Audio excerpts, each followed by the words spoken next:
So I will repeat.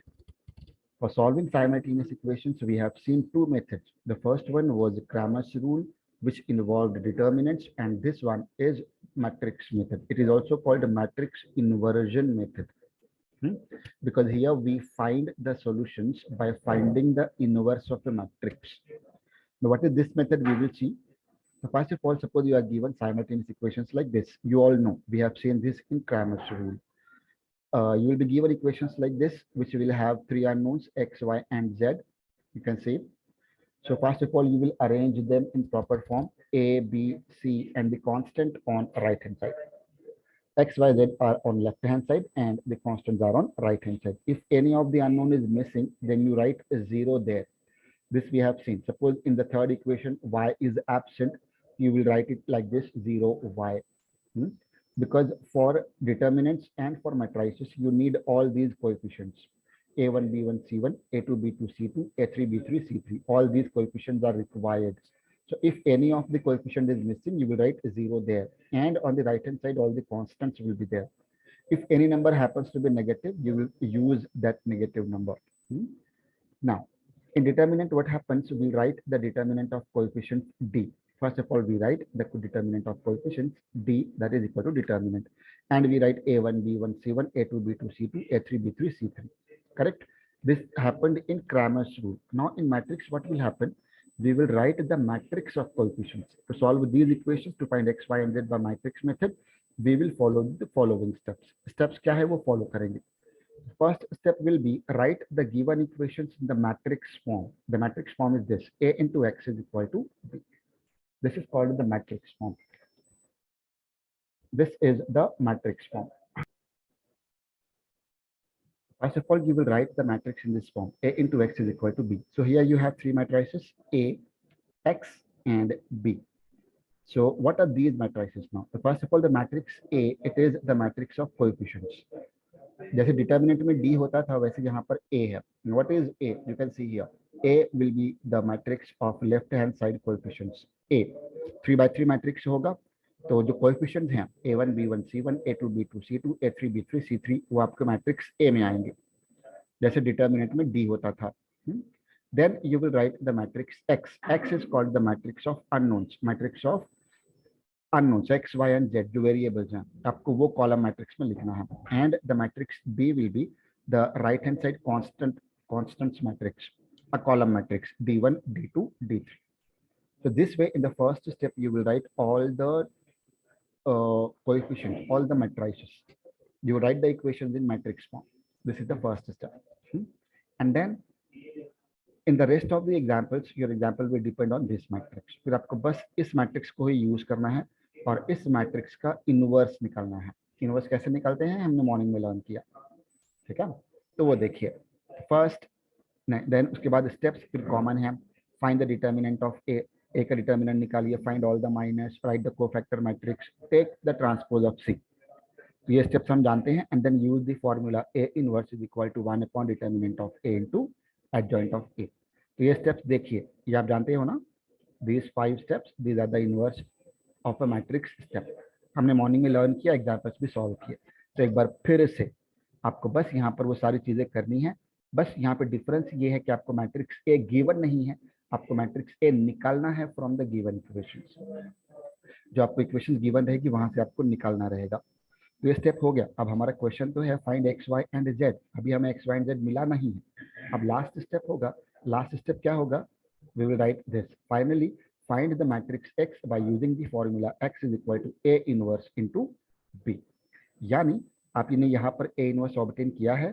इस inverse को, इस आंसर को मैट्रिक्स B से मल्टीप्लाई कर दीजिए. You will get X is equal to A inverse into B. यानी X means what? The matrix X, this, the column matrix is equal to A inverse आपका इस तरीके से आएगा.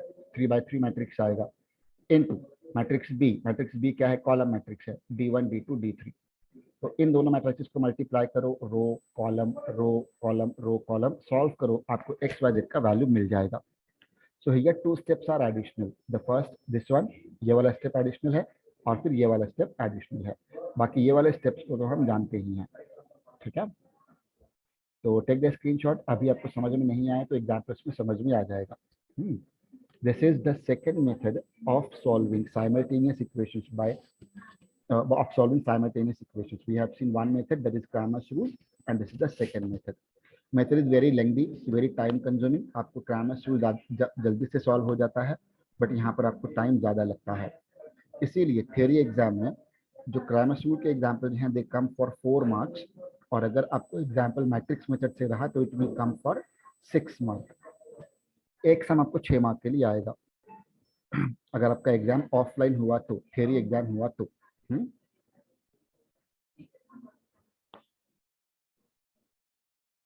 We will see one example and you will everything will be clear to you. So I hope screenshot is taken. So we will move forward, move to the examples. So let's see. First question is, solve the following equations by matrix inversion method or matrix method. Please remember, the method which is mentioned you have to solve by that method only. आपके answer same आएंगे.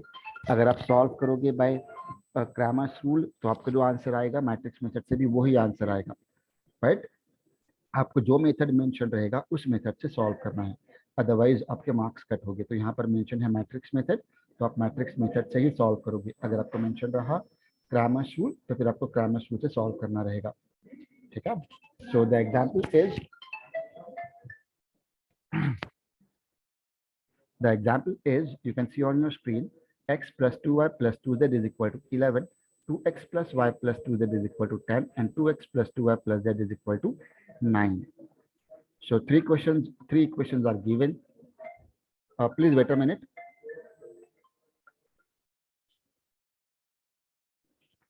So we are given three equations, x plus 2y plus 2z is equal to 11, and second and third equations. So first of all, we will write the matrix form. Steps को हमने follow करना है. तो पहले हम matrix A लिखेंगे. तो follow the steps. The matrix form is A is equal to x is equal to B is equal to.